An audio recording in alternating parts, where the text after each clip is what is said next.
नमस्कार दोस्तों, YouTube channel हमारी परीक्षा में आपका स्वागत है।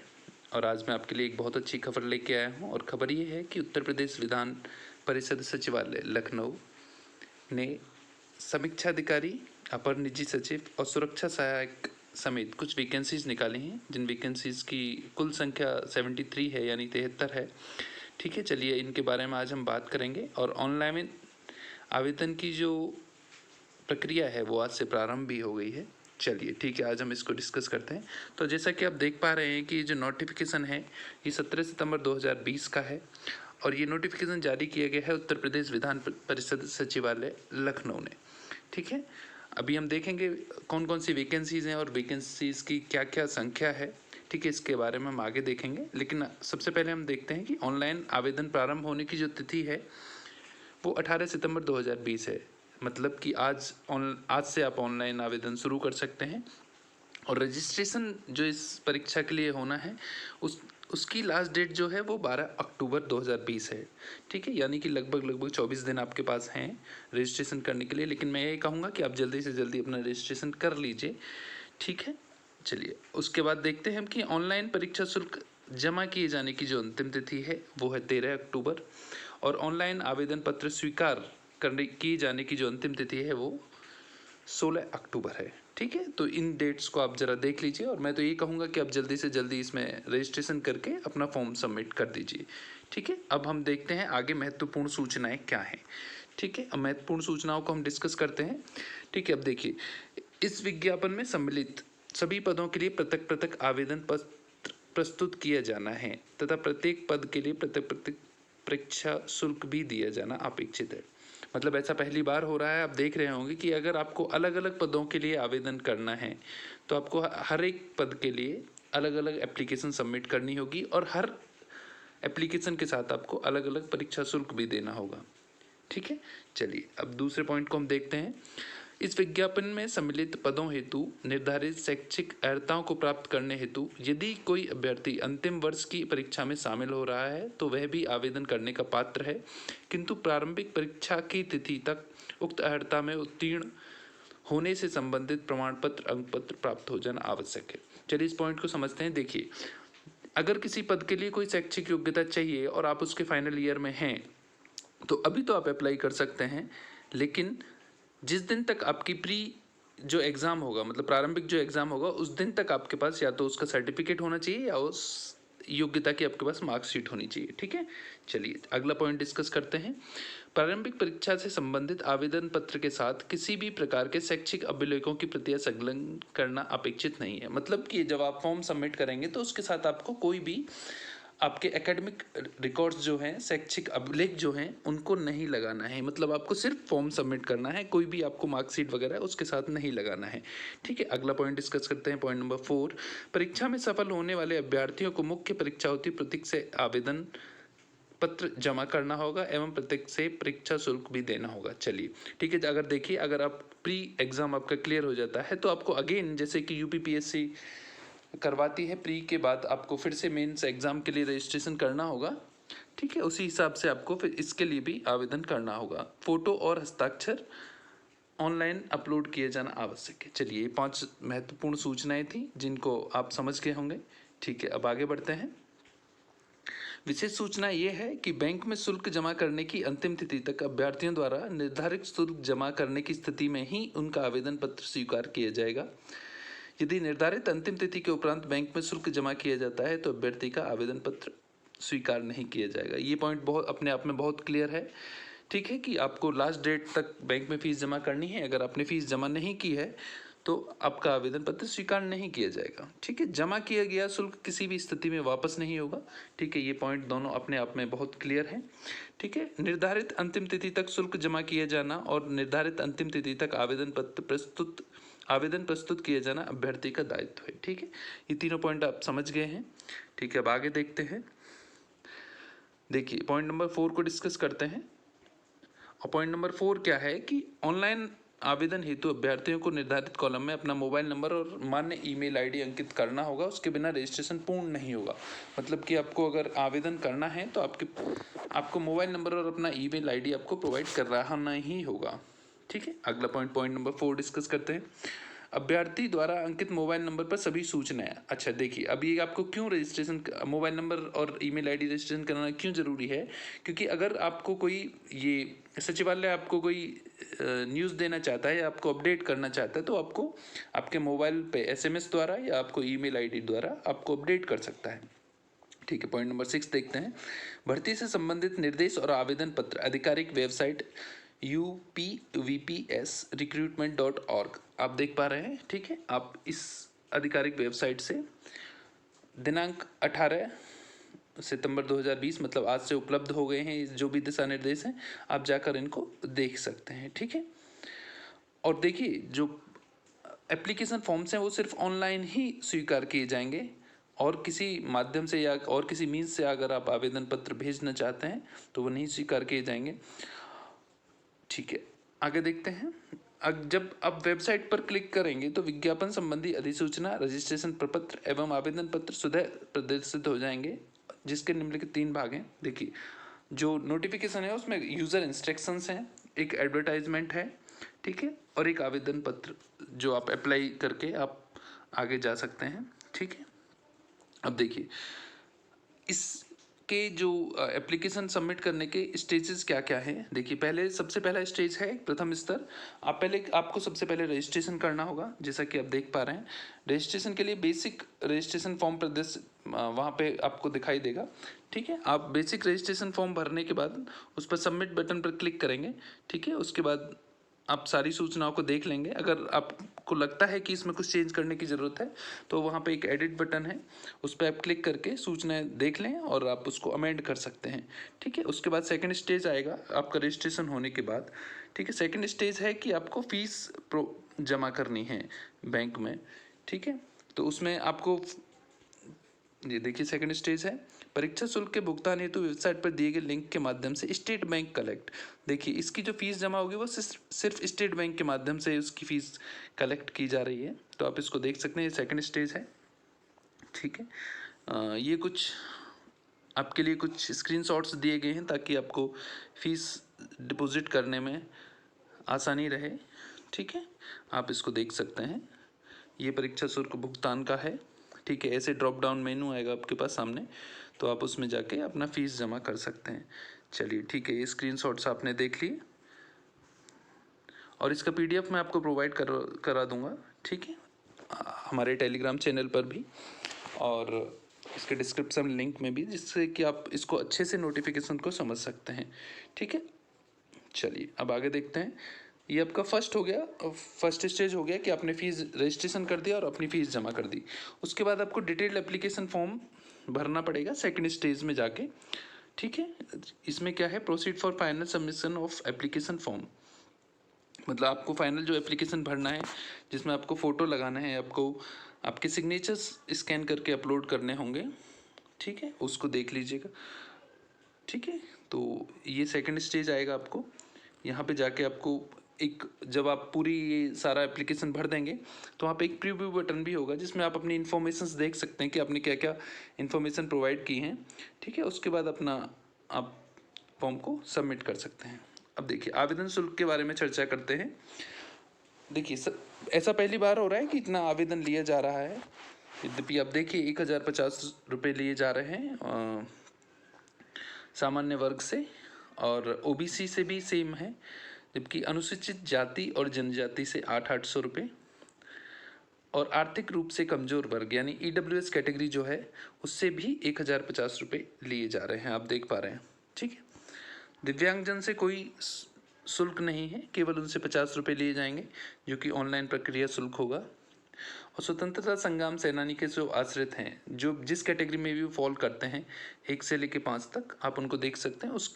उसके अनुसार उनको अपनी फ़ीस जमा करनी है। अगर वो सामान्य में है तो 1050, अनुसूचित जाति और जनजाति में है तो 800 रुपये। भूतपूर्व सैनिकों के लिए भी सेम प्रावधान है। ठीक है, अब देखिए एक महत्वपूर्ण सूचना यहाँ पर यह है कि ऐसे अभ्यर्थी जिनको उत्तर प्रदेश लोक सेवा आयोग और उत्तर प्रदेश अधीनस्थ सेवा चयन आयोग यानी कि UPPSC और UPSSC ने जिनको डी बार कर दिया था किसी उनके फॉल्ट के चलते, तो वो उनके आवेदन पत्र इसमें स्वीकार नहीं किए जाएंगे। ठीक है, अगर कैंडिडेट उससे छिपा कर भी आवेदन कर देता है और ये अगर उनको पता चल जाता है सचिवालय को, तो उनका जो एग्जामिनेशन फॉर्म है, जो एप्लीकेशन फॉर्म है, उसको निरस्त कर दिया जाएगा।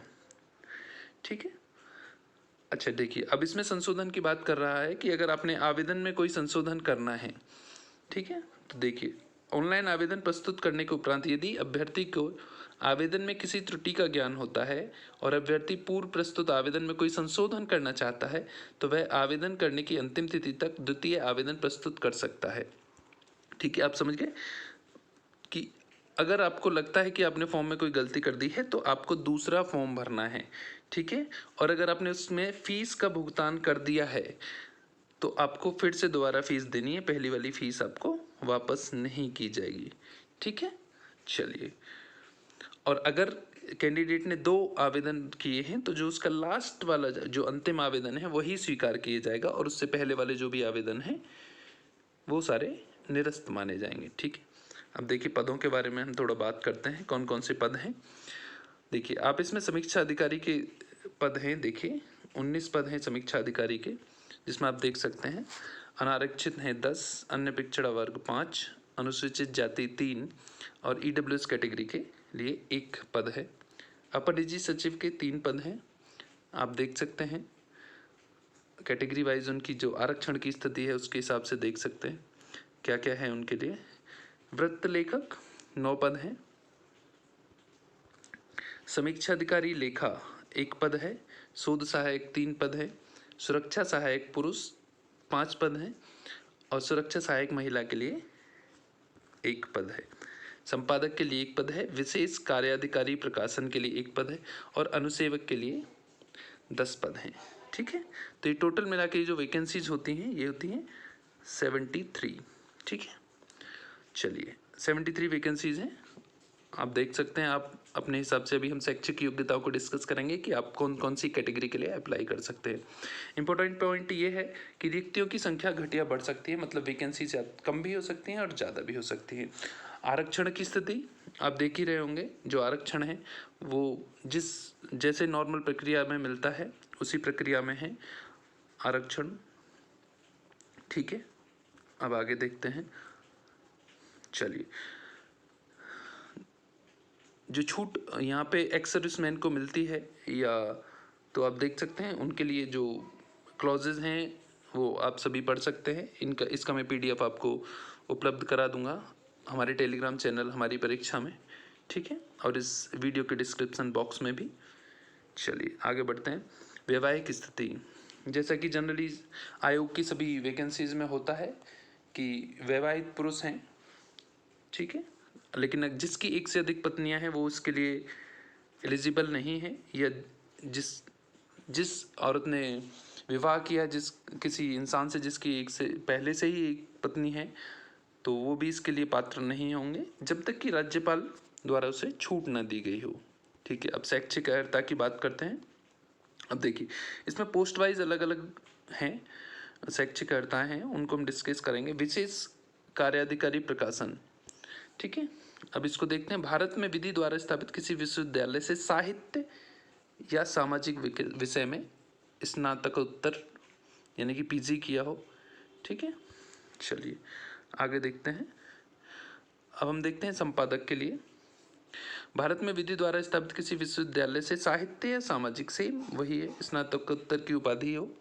ठीक है, और संपादन, अनुवादन, सारांश लेखन का कार्य कम से कम 5 वर्ष का अनुभव हो अथवा किसी विधानमंडल सचिवालय में उत्तरदायी पद पर 5 वर्ष की सेवा की हो। ठीक है, आप इसको समझ गए होंगे। अब देखते हैं वृत्त लेखक। माध्यमिक शिक्षा परिषद उत्तर प्रदेश की इंटरमीडिएट परीक्षा इसमें उत्तीर्ण होना आवश्यक है और हिंदी या लिपि में 140 शब्द प्रति मिनट और अंग्रेजी या लिपि में 120 शब्द प्रति मिनट की इसमें गति होनी चाहिए। ठीक है, अब समीक्षा अधिकारी के देखते हैं। समीक्षा अधिकारी नॉर्मल देखिए, आप देख सकते हैं ग्रेजुएशन होना आवश्यक है। ठीक है, या उसके इक्विवेलेंट कोई हो। अपर निजी सचिव के लिए स्नातक की उपाधि हो। ठीक है, या उसके इक्विवेलेंट, और हिंदी आशुलेखन व हिंदी टंकण में क्रमशः न्यूनतम 80 शब्द प्रति मिनट एवं 20 शब्द प्रति मिनट की गति होना आवश्यक है। ठीक है, आप देख सकते हैं निम्नानुसार कंप्यूटर का ज्ञान होना भी आवश्यक है। आप देखिए अपर निजी सचिव के लिए क्या क्या है। ठीक है, हम देखते हैं इसको। नीलिट यानी कि डॉइक द्वारा संचालित कंप्यूटर में सर्टिफिकेट कोर्स यानी CCC जिसको हम बोलते हैं, वो अपर निजी सचिव के लिए ज़रूरी है। ठीक है, समीक्षा अधिकारी लेखा के लिए अकाउंटेंसी सहित वाणिज्य में स्नातक की उपाधि हो। ठीक है, और सरकार द्वारा मान्यता प्राप्त किसी संस्था से कंप्यूटर एप्लीकेशन में O लेवल का सर्टिफिकेट चाहिए अगर आपको समीक्षा अधिकारी लेखा में अप्लाई करना है तो। ठीक है, शोध सहायक के लिए देखते हैं। भारत में विधि द्वारा स्थापित किसी विश्वविद्यालय से साहित्य या सामाजिक विषय में स्नातकोत्तर की उपाधि हो। ठीक है, एवं किसी शोध पुस्तकालय एवं विधानमंडल पुस्तकालय में उत्तरदायी पद पर कम से कम 3 वर्ष शोध कार्य अथवा सेवा का अनुभव हो। ठीक है, आप समझ गए होंगे। अब देखते अगली वैकेंसीज देखते हैं। सुरक्षा सहायक पुरुष के लिए माध्यमिक शिक्षा परिषद उत्तर प्रदेश से इंटरमीडिएट परीक्षा अथवा सरकार द्वारा उसके समकक्ष मान्यता प्राप्त कोई परीक्षा उत्तीर्ण होना आवश्यक है। मतलब आपको 10+2 होना चाहिए। देखिए इसमें कुछ फिजिकल और शारीरिक स्टैंडर्ड्स हैं। ठीक है, अब उनको देख लेते हैं।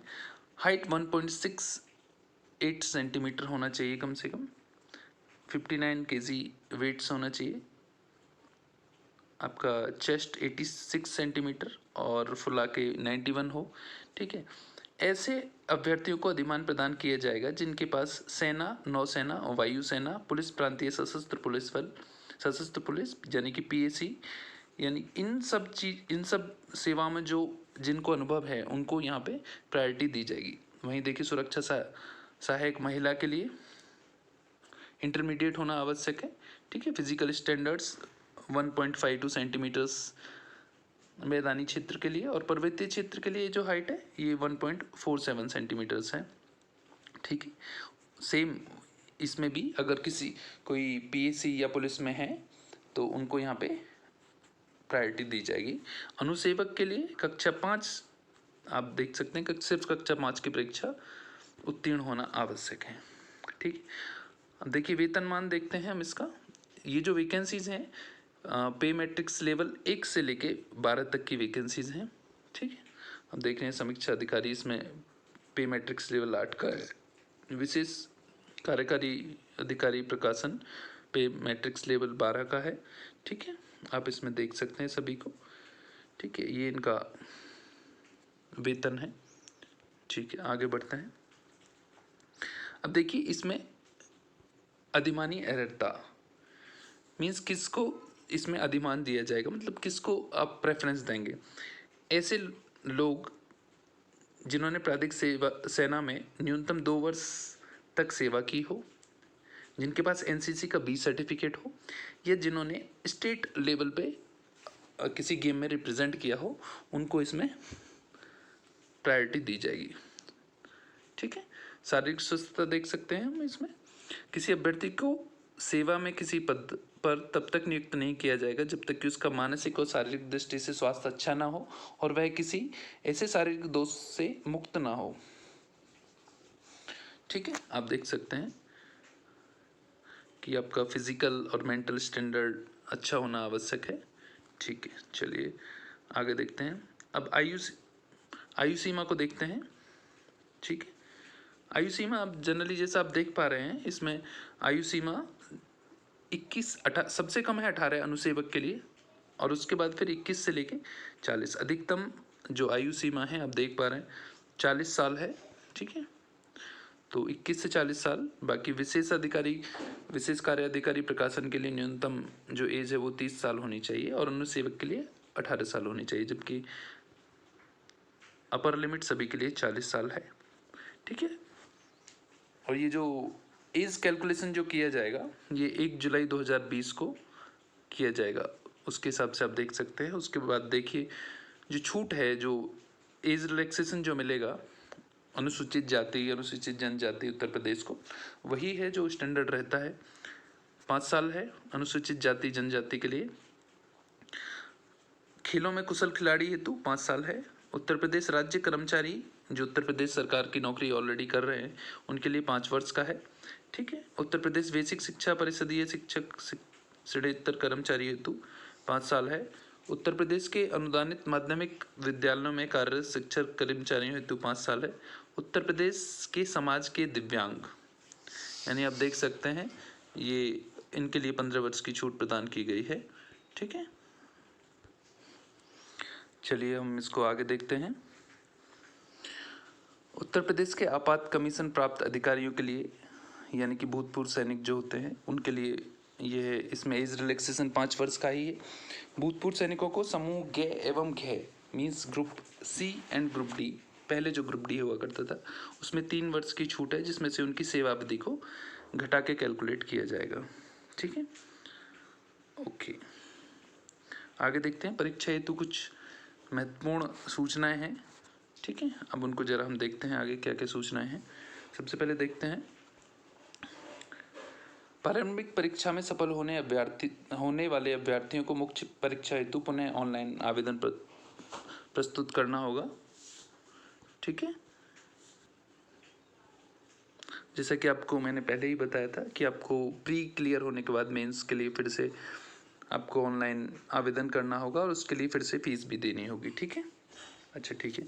जो अभ्यर्थी मुख्य परीक्षा में सम्मिलित किए जाएंगे उन्हें प्रारंभिक परीक्षा के अनुक्रमांक पर ही मुख्य परीक्षा देनी होगी। मतलब जो रोल नंबर आपका प्री में होगा वही रोल नंबर आपका मेंस के लिए भी होगा अगर आप प्री क्लियर कर लेते हैं। ठीक है, पॉइंट नंबर 3 देखते हैं। प्रारंभिक परीक्षा एवं मुख्य परीक्षा की तिथियां पृथक से निर्धारित की जाएंगी, जिसकी सूचना वेबसाइट पर उपलब्ध होगी। ठीक है, अभी देखिए इस एग्जाम की कोई डेट नहीं दी गई है और आपके लिए आपको सजेशन है कि आप इसकी जो वेबसाइट है उस पर आप देखते रहें, अन्यथा मैं आपको इस पर अपडेट कर दूंगा। आप हमारे यूट्यूब चैनल को सब्सक्राइब कर सकते हैं, आपको अपडेट मिल जाएगा इस एग्जाम के रिगार्डिंग जो भी होगा। ठीक है, इस विज्ञापन में सम्मिलित समस्त पदों, यानी कि अनुसेवक का जो पद है उसको छोड़कर, ठीक है, केवल एक ही प्रारंभिक परीक्षा का आयोजन किया जाएगा, किंतु प्रत्येक पद के लिए पृथक पृथक मुख्य परीक्षा का आयोजन किया जाएगा। आप देख सकते हैं कि जो आपकी प्री वाला जो एग्जाम होगा वो एक ही होगा अनुसेवक को छोड़कर। ठीक है, बाकी सभी के लिए जो मेंस का एग्जाम होगा वो सभी के लिए अलग अलग होगा। ठीक है, देखिए पॉइंट नंबर 5, अभ्यर्थियों के शैक्षणिक व अन्य अभिलेखों का सत्यापन मुख्य परीक्षा के उपरांत किया जाएगा। मतलब आपकी जो मार्क्स सीट हैं और आपके जो डॉक्यूमेंट्स हैं उनको सिर्फ आपकी मुख्य परीक्षा के बाद चेक किया जाएगा, उससे पहले उनको चेक नहीं किया जाएगा। सत्यापन के समय अभ्यर्थी द्वारा स्वयं प्रमाणित 2 फोटोग्राफ भी प्रस्तुत करने होंगे। मूल अभिलेख प्रस्तुत न किए जाने की स्थिति में अभ्यर्थन निरस्त कर दिया जाएगा। ठीक है, चलिए आगे बढ़ते हैं। केंद्र एवं राज्य सरकार के अधीन कार्यरत कर्मचारियों तथा कतिपय अन्य श्रेणी के अभ्यर्थियों जिन्होंने आरक्षण अथवा आयु सीमा में छूट अनुमन्य है के द्वारा अपने विभाग से अनापत्ति, यानी कि आपको एनओसी लेनी होगी। ठीक है, अगर आपने एज रिलैक्सेशन लिया है या कोई भी आपने अगर छूट ली है, ठीक है, तो आपको उसके लिए अपने जो डिपार्टमेंट है कंसर्न डिपार्टमेंट उससे आपको एनओसी लेनी होगी। ठीक है, चलिए आगे देखते हैं। अभ्यर्थियों के लिए महत्वपूर्ण निर्देश क्या क्या हैं, ठीक है, इनको देखते हैं।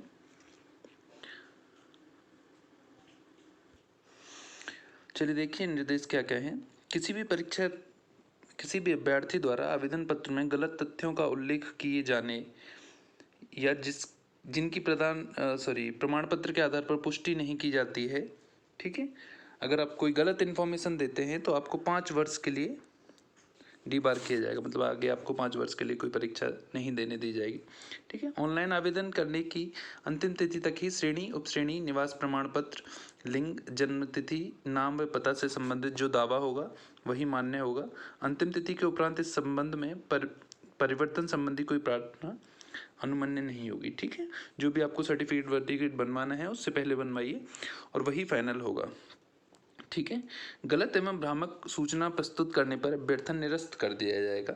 ठीक है, अगर आप कोई गलत इन्फॉर्मेशन देते हैं तो आपका जो कैंडिडेचर है वो खुद ही कैंसिल कर दिया जाएगा। ठीक है, अपूर्ण आवेदन पत्र सरसरी तौर पर निरस्त कर दिया जाएगा। मतलब अगर आपने इन्फॉर्मेशन कोई पूरी प्रोवाइड नहीं की है तो वो इनिशियल स्टेज पर ही उसको कैंसिल किया जाएगा और उसके बाद कोई आपका उसके अगेंस्ट कोई आवेदन स्वीकार नहीं किया जाएगा। ठीक है, अब डेट ऑफ बर्थ के रिगार्डिंग जो आपका जो हाई स्कूल का जो प्रमाण पत्र है, ठीक है, या उसके समकक्ष जो भी आप देखते हैं मार्कशीट पे जो डेट ऑफ बर्थ होती है वही मान्य होगी। ठीक है, उसके अतिरिक्त कोई अभिलेख मान्य नहीं होगा। ठीक है, चलिए समाज के दिव्यांग अभ्यर्थियों को उत्तर प्रदेश लोक सेवा आयोग, ठीक है, शारीरिक रूप से विकलांग स्वतंत्रता संग्राम सेनानियों के आवेदन, ठीक है, आप इसको समझ सकते हैं, ठीक है, जो भी इसकी फॉर्मेलिटीज़ हैं, ठीक है। ऑनलाइन आवेदन पत्र जमा करने की अंतिम तिथि तथा भूतपूर्व सैनिकों को सैन्य सेवा से अवमुक्त होना आवश्यक है, ठीक है। ये देखिए बहुत इंपॉर्टेंट पॉइंट है कि जो एक्स सर्विसमैन कैटेगरी के लिए अगर आपको अप्लाई करना है, ठीक है, तो इस डेट तक आपको, मतलब जो फॉर्म सबमिशन की जो लास्ट डेट है उससे पहले तक आपको रिटायर होना आवश्यक है, ठीक है। अब देखिए पॉइंट नंबर 8 देखते हैं। परीक्षा की तिथि, समय व केंद्रों आदि के संबंध में अनुक्रमांक सहित ई प्रवेश पत्र के माध्यम से सूचना दी जाएगी, ठीक है। आपके लिए ई एडमिट कार्ड आएगा, आप देख सकते हैं। अभ्यर्थियों को आवंटित केंद्र पर ही परीक्षा देनी होगी। परीक्षा केंद्र परिवर्तन संबंधी कोई प्रार्थना स्वीकार नहीं की जाएगी, ठीक है। अगर एग्जाम सेंटर आपको एक बार अलॉट किया गया है, ठीक है, तो वो चेंज करने के लिए आपका कोई भी कंसीडर नहीं किया जाएगा, कोई भी एप्लीकेशन, ठीक है।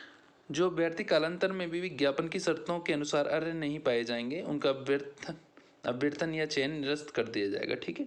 अगर देख लीजिए इस नोटिफिकेशन के हिसाब से अगर आप कहीं फिट नहीं बैठ पाते हैं या आप की जो योग्यता है वो फिट नहीं होती है, तो चयन होने के बाद भी आपका कैंडिडेचर निरस्त किया जा सकता है, ठीक है। चलिए, आवेदन पत्र निर्धारित प्रारूप में न होने पर आवेदन पत्र में जन्म तिथि का उल्लेख न करने, त्रुटिपूर्ण जन्म तिथि अंकित करने, अधिवयस्क या अल्पवयस्क होने, न्यूनतम शैक्षिक अर्हता धारित न करने, निर्धारित अंतिम तिथि के उपरांत आवेदन पत्र प्राप्त होने तथा आवेदन पत्र के घोषणा पत्र के नीचे हस्ताक्षर न करने पर आवेदन पत्र अभ्यर्थन निरस्त कर दिया जाएगा। देखिए ये इंपॉर्टेंट पॉइंट है, आप इसको, इन सारी जो फॉर्मेलिटीज़ हैं आप इनको देख लीजिएगा, ठीक है। चलिए आगे देखते हैं। देखिए अब ये नॉर्मल टर्म्स एंड कंडीशंस हैं, आप देख सकते हैं, कदाचार से संबंधित है, ठीक है। और ये आपका मेडिकल एग्जामिनेशन से संबंधित है, आप इसको देख सकते हैं, ठीक है। इस आप ये नॉर्मल है, मैं इसका पीडीएफ प्रोवाइड करूँगा। आप देखिए मैंने आपके जितने भी काम की खबर थी वो सारी लगभग मैंने आपको ब्रीफ कर दिया है, ठीक है। एक इम्पॉर्टेंट पॉइंट ये रह गया है कि जो प्री एग्ज़ाम होगा उसमें जितनी वैकेंसीज हैं उसके 13 टाइम्स, मतलब 13 गुने अभ्यर्थी मुख्य परीक्षा हेतु सफल किए जाएंगे, ठीक है, सफल घोषित किए जाएंगे। आप देख सकते हैं 73 वैकेंसीज हैं, इसमें आप इंटू 13 कर लीजिए, तो इतने ही लोग आगे क्लियर किए जाएंगे प्री एग्ज़ाम्स में, ठीक है। ओके, चलिए इसका पीडीएफ मैं आपको प्रोवाइड कर दूंगा, ठीक है। बाकी जनरल डायरेक्शंस हैं, इसमें कुछ नहीं है, प्रोसीजर है, और देख लीजिए आपको कैसे कैसे फॉर्म सबमिट करना है और आपको किस हिसाब से अपना जाति प्रमाण पत्र बनवाना है, ठीक है। वो सारे इसमें मैं इसका पीडीएफ मैं अपलोड कर रहा हूँ अभी टेलीग्राम चैनल पर भी, ठीक है, और इस वीडियो के डिस्क्रिप्शन लिंक में भी। चलिए ठीक है, बहुत बहुत धन्यवाद, all the best, thank you so much.